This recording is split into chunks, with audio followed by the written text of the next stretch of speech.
परमेश्वर ने आरंभ में स्वर्ग और पृथ्वी की रचना की। सृष्टि से पहले आरंभ में कुछ भी नहीं था, न आकाश, न पृथ्वी, न समय, न कोई जीवन।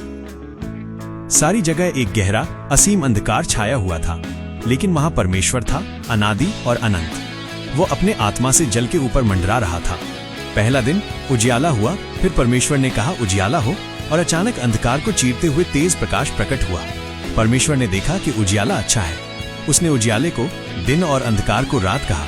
यह सृष्टि का पहला दिन। दूसरे दिन परमेश्वर ने कहा जल के बीच एक आकाश हो जो जल को जल से अलग करे, और ऐसा ही हुआ। ऊपर का पानी बादलों में चला गया और नीचे का पानी समुद्र बन गया। आकाश नीला और विशाल फैल गया जैसे अनंत का द्वार। तीसरा दिन भूमि और पेड़ पौधे। फिर परमेश्वर ने कहा नीचे का जल एक जगह इकट्ठा हो ताकि सूखी भूमि दिखे, और सूखी भूमि दिखाई दी। उसने सूखी भूमि को पृथ्वी और जल को समुद्र कहा। फिर परमेश्वर ने पृथ्वी को आदेश दिया हरियाली उत्पन्न कर, पेड़ पौधे और फलदार वृक्ष उग, और पृथ्वी हरी चादर से ढक गई। पहाड़, नदियां और जंगल जीवन से भर उठे।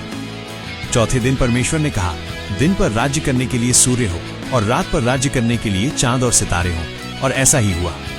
सूर्य ने पृथ्वी को प्रकाश और गर्मी दी, चांद ने रात को सुंदर बना दिया, और तारों ने आकाश को रत्नों की तरह सजा दिया।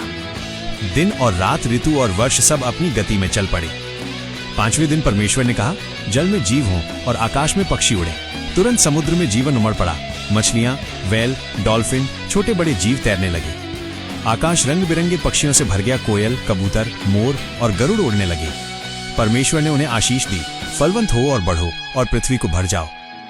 छठे दिन परमेश्वर ने पृथ्वी के जंतुओं को बनाया, गाय, बैल, बकरी, हाथी, शेर, बाघ, हिरण और छोटे छोटे जीव, हर एक अपनी जाति के अनुसार। धरती अब जीवन से भर गई। हर दिशा में परमेश्वर की रचना की सुंदरता दिखाई दे रही थी, और परमेश्वर ने देखा ये अच्छा है। फिर परमेश्वर ने कहा हम अपने स्वरूप में मनुष्य को बनाएं ताकि वो पृथ्वी पर राज्य करे। और परमेश्वर ने आदम को मिट्टी से बनाया, उसके नथनों में जीवन की श्वास फूंकी और वो जीवित आत्मा बन गया। फिर उसने आदम की पसली से हव्वा को बनाया जो उसकी संगिनी बनी। परमेश्वर ने उन्हें आशीष दी और कहा फलवंत हो, बढ़ो और इस पृथ्वी को भर जाओ। 6 दिनों में परमेश्वर ने सारी सृष्टि पूरी की। फिर 7वें दिन उसने विश्राम किया और उस दिन को आशीष देकर पवित्र ठहराया। अब पृथ्वी सुंदर और पूर्ण थी, जहां हर चीज परमेश्वर की योजना के अनुसार चल रही थी। परमेश्वर ने आदम और हव्वा को अदन की सुंदर वाटिका में रखा। परमेश्वर प्रतिदिन उनके साथ चलता और बात करता था। वहां नदियां बहती थी, फूल और फलदार पेड़ हर दिशा में खिले थे, पशु पक्षी आनंद से विचरते थे। और सबसे सुंदर बात, परमेश्वर ने जो कुछ बनाया वो सब अच्छा था।